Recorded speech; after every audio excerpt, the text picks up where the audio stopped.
Good morning, everyone. How are you? I hope you are doing well. Today we are going to explain minor types of questions. Section 7.56, exclamatory question. The exclamatory question is a question in form. So in form, it is a question in which the operator precedes the subject, but is functionally like an exclamation. Like what? Like an exclamation. There is no question mark, okay? The most characteristic type is a negative yes, no question. We have two types, negative yes, no question, and positive yes, no question. So we will shed light on a negative yes, no question with a falling instead of rising tone, because we know with yes, no question, always there is a rising tone at the end of the question, while with the exclamatory question, there will be a falling instead of rising intonation. Okay, hasn't she grown? Hasn't she grown? Hasn't she grown? Okay, wasn't a marvelous concert? Wasn't a marvelous concert? These, since it is exclamation, invite the listener's agreement to something.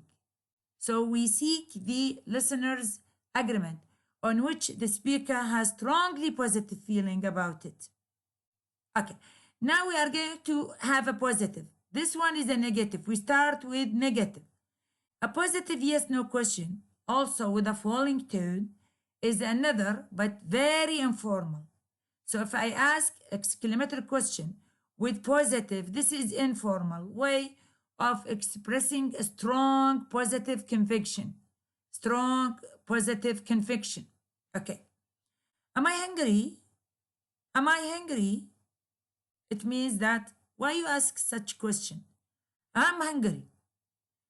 Did he look annoyed? It means that he is annoyed. Did he look annoyed? Has she grown? Has she grown? It means that you ask whether she has grown or not. It's really she is grown or she has grown. Both operator and subject usually receive emphatic stress to show the surprise. Exclamation. Okay. Now, the other section, section 7.57, rhetorical question. Rhetorical question. The rhetorical question is one which functions as a forceful statement. Please pay attention to this.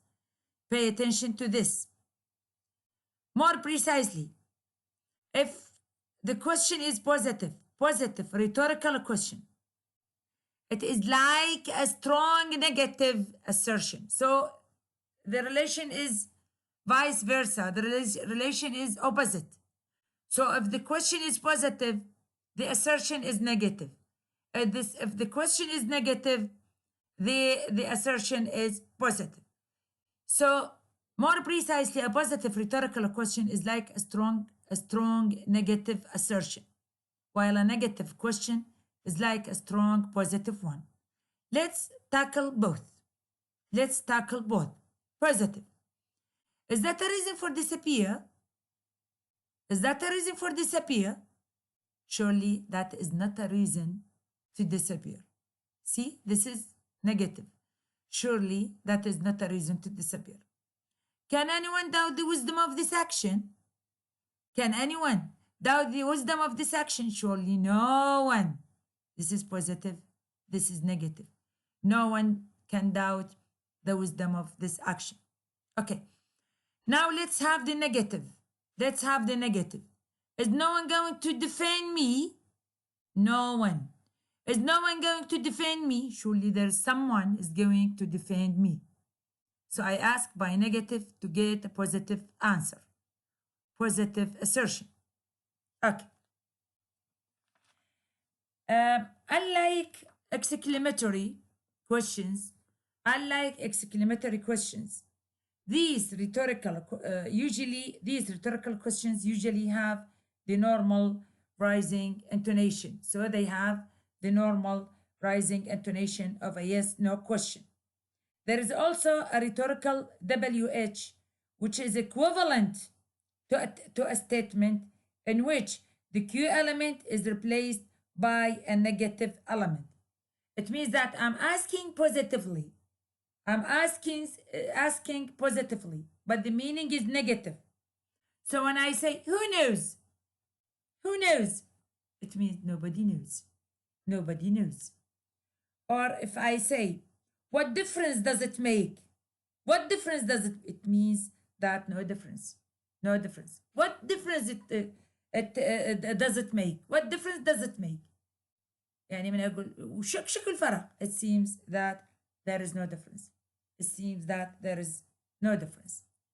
Again, the intonation is that of an ordinary WH question, except that a rising full tone is likely. A rising full tone is likely. Okay. Now we will move to command.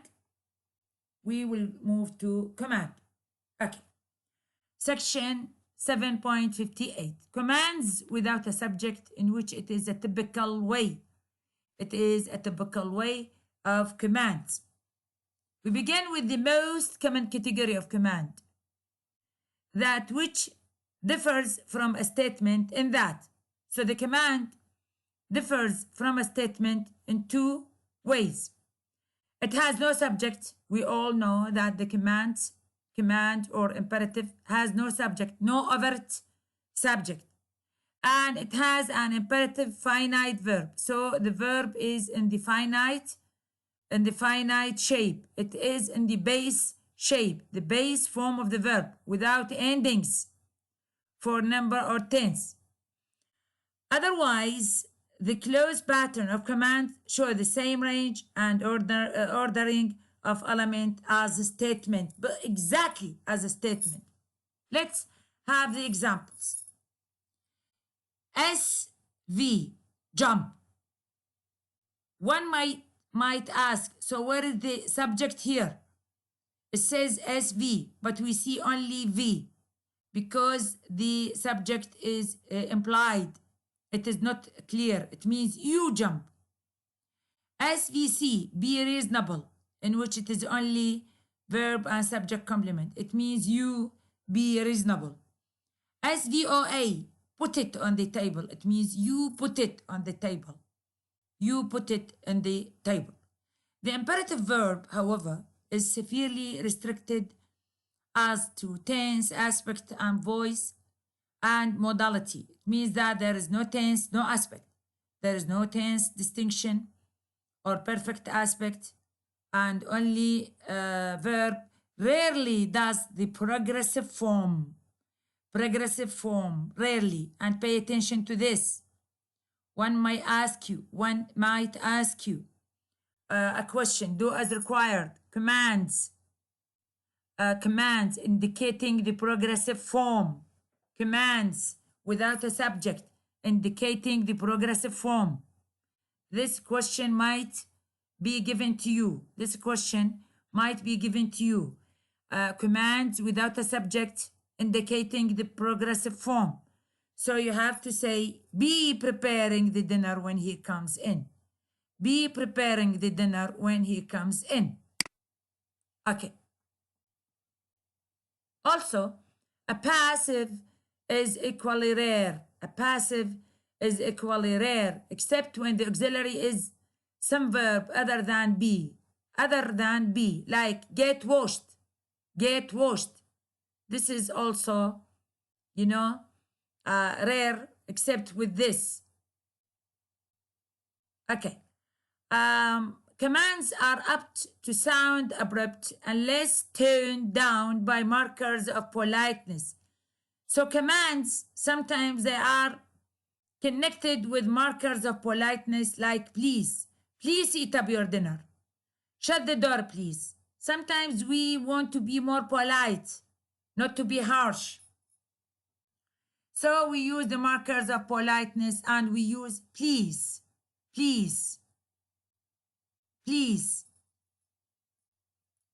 Will you shut the door, please? I wonder if you would kindly shut the door.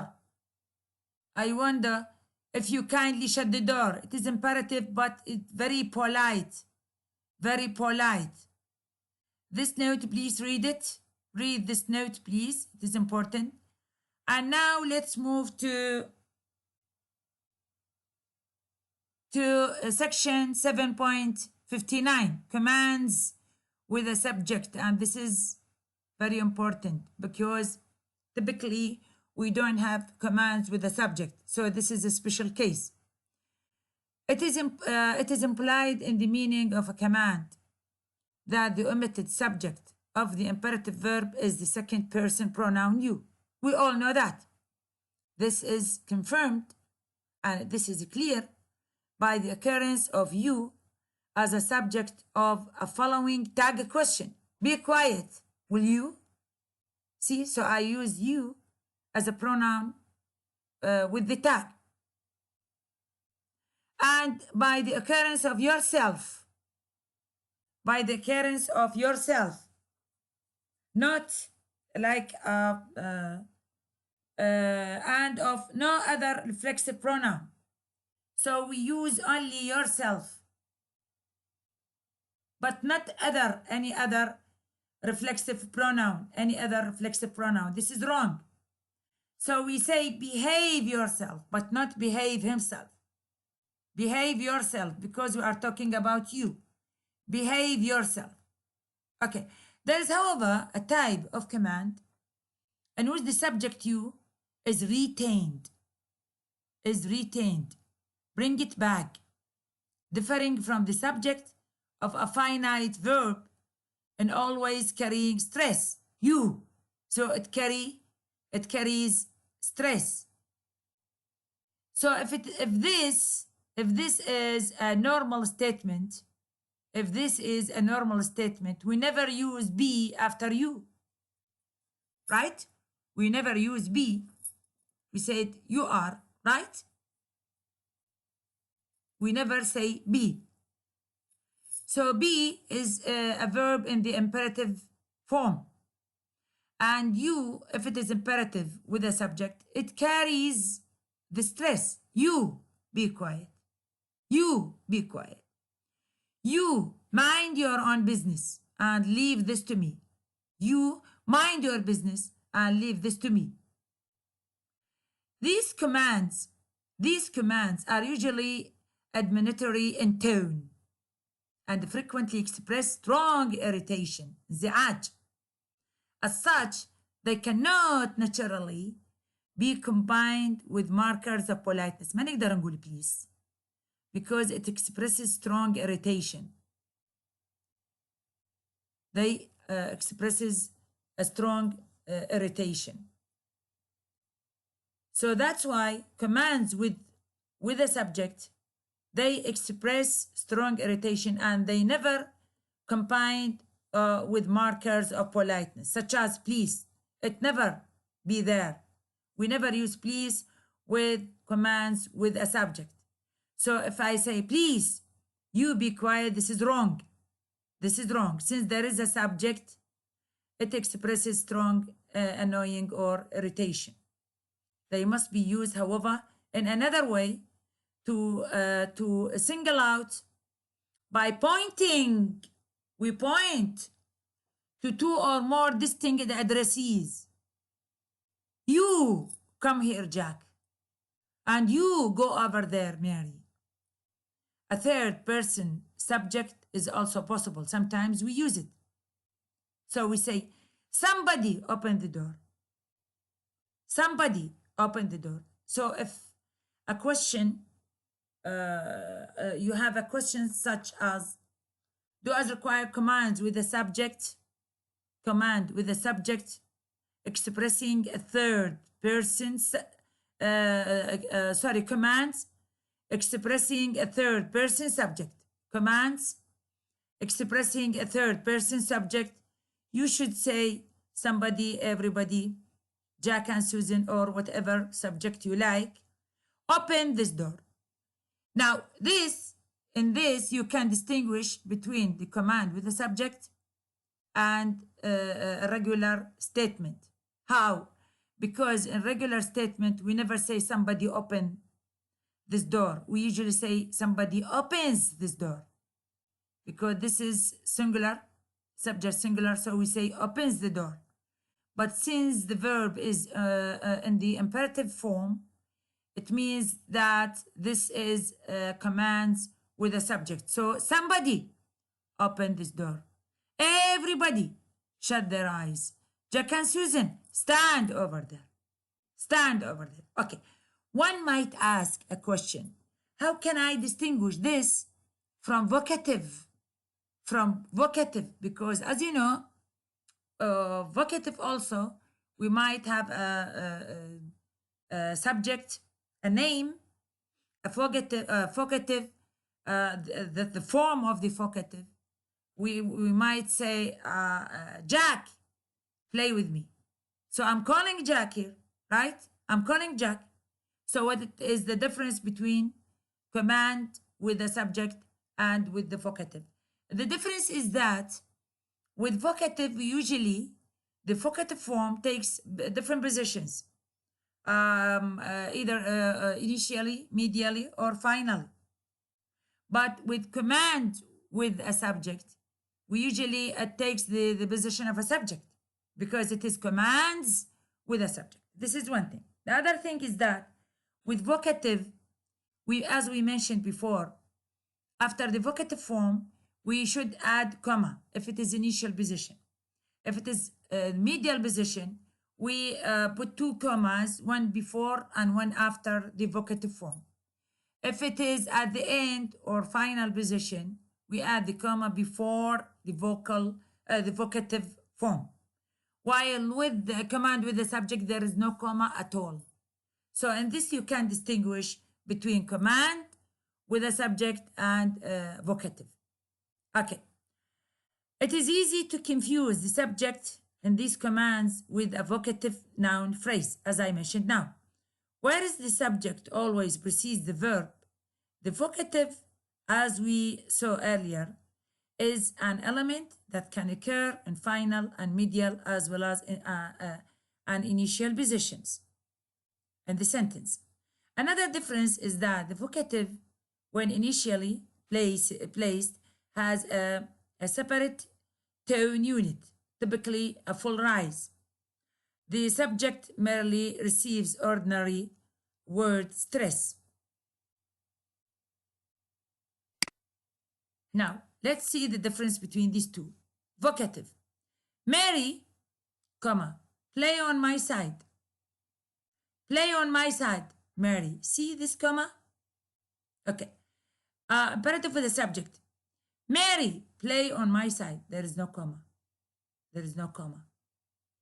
And I put stress here also. The distinctions of vocative and imperative subject is confirmed by the possibility of their co-occurrences. Jane, you listen to me. Jane, you listen to me. Jane and comma, you listen to me. Okay, I believe it is clear now. Now, section 7.60, commands with let. First person imperatives can be formed by preposing the verb let followed by a subject. In the objective case were relevant. So let us, not let we. Let us, let me, not let I. So it should be in the objective case, Let us all work hard. More usually, let's. Let me have a look. Let me have a look. Command. Let me have a look. So I'm telling you to let me have a look. The same applies to the third person subjects. So sometimes I have third person subject. Let each man decide for himself. Do you see the verb here? The verb is on the imperative. The verb is on the imperative. Let each man, suppose now each man should decides, right? If it is a statement, but here it is command with let. command with let. Let each man decide for himself. If anyone shrinks from this action, let him speak now. Let him speak now. Him speak. See, speak. Okay. Now, section 7.61. Negative commands. Negative commands. Okay, negative commands. To negate the second and third person imperatives. Suppose I want to negate the second, in which it is you, and the third, in which we have anyone, for example, someone, for example, imperatives. Only one simple, simply, yani anyone, simply adds an initial dot. An initial dot. So you have commands like open some windows. Open some windows. You have command here. Now you want to negate the command. You want to negate the command. Simply you add don't and replace all the assertive form by non-assertive forms where necessary. Okay. Open some windows. As you see here, we have assertive form, some. So simply I add don't initially before the imperative verb, before the imperative before the imperative verb, and I say don't open. Now some should be changed into non-assertive form, any. Don't open any windows. You open the door. Don't you open the door. Don't you open the door. Maybe I request someone else. Don't you open the door. Someone open the door. Don't anyone open the door. I replaced someone by anyone. Clear? Okay. First person imperatives. First person imperatives, on the other hand, have two possibilities. You know what is the first person? First person in which it is I or we. And as I told you, we have to take it in the objective case. Objective case. So the first person imperatives have two possibilities. Have two possibilities if we want to negate it. If we want to negate it. So let's open the door. Let's open the door. There are two types of negation. Either we say let's, so we keep let's not open the door. Let's not open the door. Or as we did here, we put not initially. Don't, we put don't, let's open the door. And this is very informal and special British English. We usually use this, let's not open the door. But in British English and in informal speech, we use don't, let's open the door. And the second of these is available for the third person imperatives. Third person imperative. So I have a third person. So I can use it also, this second one, I can use it also for the third person imperatives. So don't let anyone fool himself that he can get away with it. Don't let anyone fool himself that he can get away with it. Okay. Now we have another type for imperatives. In section 7.62. Section 7.62. Persuasive imperatives. Persuasive commands.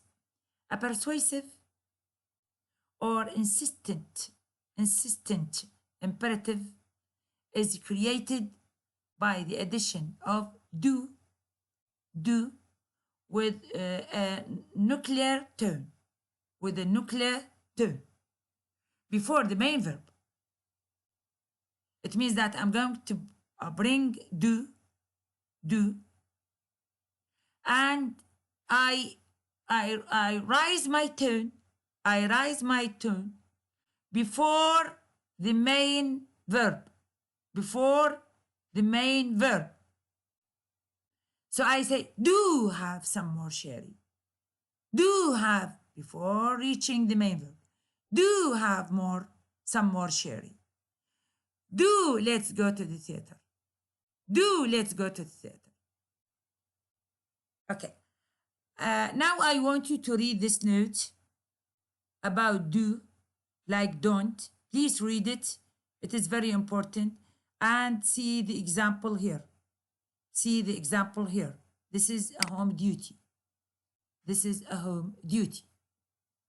Now, we are reaching the exclamation.